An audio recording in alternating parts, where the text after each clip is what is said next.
Good afternoon, everyone, and welcome to Stock Market Today. It's Coram and Ken Shreve here with a breakdown of the action in today's session, Wednesday, August 7th, where we saw stocks fade after a strong start. And Ken, this is a volatile period, as one might expect, with this rally attempt after a sharp sell-off. What do you have for us today?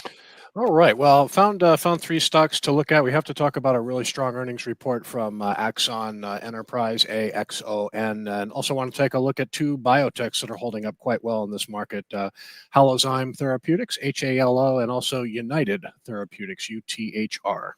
Sounds like a plan. We'll get to those three stocks, but first let's take a look at the major indexes. The NASDAQ today closing down more than 1% in a downside reversal here after a strong start, as we mentioned. Then we have the S&P 500 down almost 0.8% on the day. You can see an outside day downside reversal here. The Dow down 0.6%, hitting resistance right at that 50-day moving average. And the Russell 2000, represented by the IWM ETF, also hitting resistance at its 50-day, down 1.2% by session's close. So we still have a rally attempt in the works here, Ken. But as we've been saying, it's still very early days. Yeah, and today it wasn't quite like yesterday, but remember yesterday I think the Nasdaq was up 2.6, 2.7% intraday, and then gave a lot of those gains back during the final hour of trading and ended with a 1% gain. Today, the Nasdaq was up 2% intraday, and stocks, I think, got an early lift after a deputy governor at the Bank of Japan sort of walked back comments saying that no, we're not going to be raising interest rates when markets are so unstable. So, stocks got their cue from that this morning. But again, a 2% gain for the Nasdaq turns into a pretty nasty loss by the close. So, we put the market in a correction on Friday. Like you said, it's the second day of a rally attempt, and we know market rallies happen when they're least expected. But again, when you look at the harshness of those declines Thursday, Friday, and Monday in the market, it does raise the prospects, at least in my opinion, and just seeing price action like this in the past, that we could have a little more downside here. Maybe for the Nasdaq, a shakeout below that 16,000 level. We'll see. If the Nasdaq were to undercut the low from Monday, that would be a pullback of about 15-16% off its high. So it may or may not happen, but we are in a correction, and the trend is down. For now. Yeah, exactly. We still could get signs of a short-term change in trend, but we need a couple more days and for that low to hold, as you mentioned, and just more proof of institutional buyers stepping up. So we're not quite seeing enough evidence yet to start dipping our toe back in the water in a more meaningful way, other than perhaps some pilot positions here and there.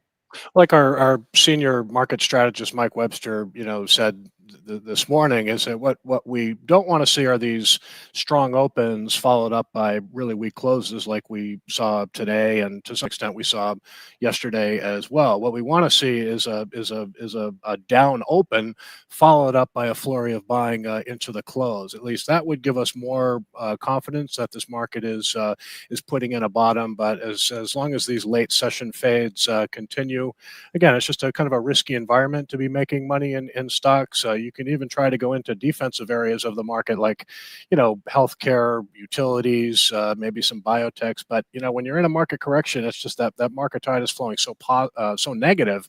It tends to take a lot of stocks down with it. So best stuff, just kind of sitting in cash here, having a little bit of exposure. I mean, we have a little bit of exposure right now in the leaderboard model portfolio, but really taking it slow here and letting this kind of selling wind its course.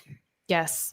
Okay. Let's also take a look at the S&P 500. Additional thoughts here, Ken, on levels to watch.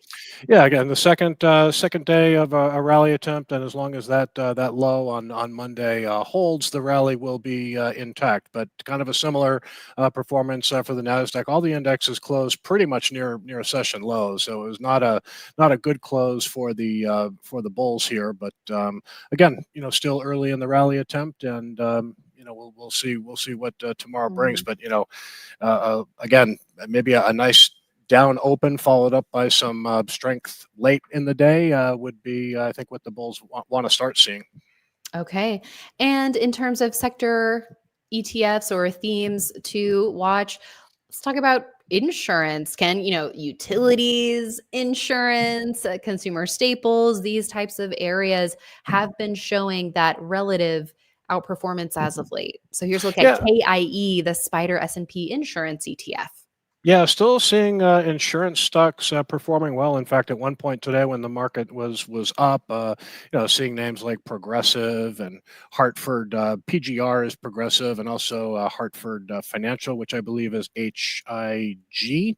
Another Mhm. insurer here. A lot of these stocks are still holding near highs and kind of holding near support levels. You can see Mhm. Hartford is still in that buy zone here, a little bit below it, but insurance stocks are still performing well in this market. People are sort of parking their money there. With KIE, this is a good ETF. I mean, it was a pretty volatile pullback with the market in heavy volume, came down to its 50-day moving average and made a nice test. And it was doing well yesterday before it got pulled down late. It was doing well again today before it got pulled down late, but it's still floating right around that 51.89 pivot. So for an ETF, this one looks like it could work in this environment.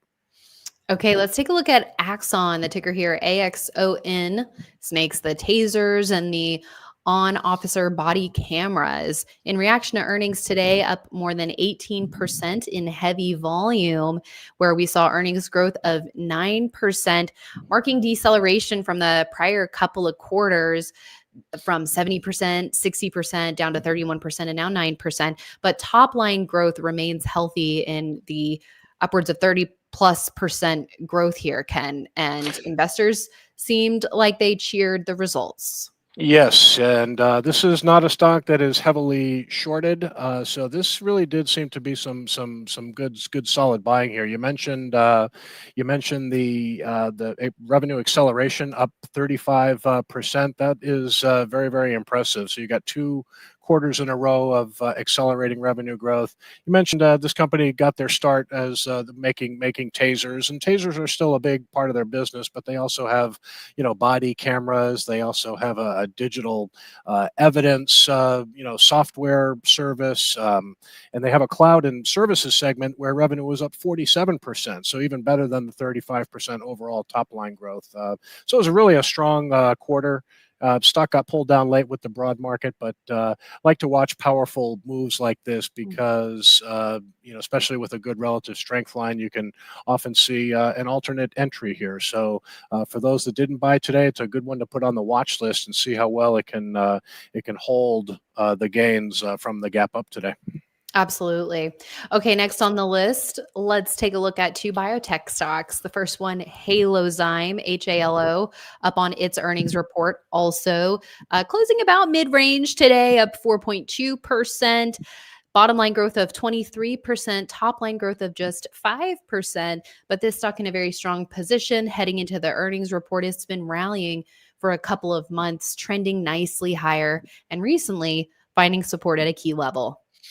Yes, indeed. So you mentioned on the daily chart here, it did get pulled down, closed in the bottom half of its range. And let's look at the weekly chart here because this is really a good first test of the 10-week moving average, which is that red line. So you can see the last time the stock moved was on earnings. It came down. It is finding support here. So it is an example of an actionable stock. And I did talk about it this morning on IBD Live, but just with the market acting the way it is, I think new buys are particularly risky, so I held off myself. But I'm going to watch it because this company has a very interesting drug delivery technology called ENHANZE, and it basically delivers drugs rather than intravenously through a vein. They do it under the skin, so it's kind of a unique technology that they license to companies like Bristol Myers, Johnson and Johnson, Roche, and it's very, very profitable. You can see the annual earnings have really been picking up the pace lately, and it's got good top line growth. So a lot of unprofitable, really speculative biotech stocks out there, but Halozyme and the other one that we're going to talk about, both very profitable with good top line growth as well. Yeah. Okay. Well, let's go there. UTHR, United Therapeutics, also setting up with potential support here at the 10-week line. Yes, and this company's sort of main area of focus, they have a drug approved for 7 different indications for pulmonary hypertension, pulmonary arterial hypertension, which is basically high blood pressure in the lungs. And it doesn't affect a lot of people, but this is a company that it does serve a fairly niche market, but you can see it's just been an outstanding performer. Similar to Halozyme, broke out on its last earnings report. And it's really coming down and also making a test of that 10-week moving average. So in a good uptrending market, good tests of the 10-week line are a great area to enter a stock. But we're in a correction now. So while you want to pay attention to names like Halozyme and United Therapeutics that are firming up at their 10-week line, just realize that new buys are a little bit risky in this type of environment. But we like the profitable biotechs, and HALO and UTHR certainly fit the bill, and Yes. good technical setups as well. Absolutely. They certainly do fit the bill.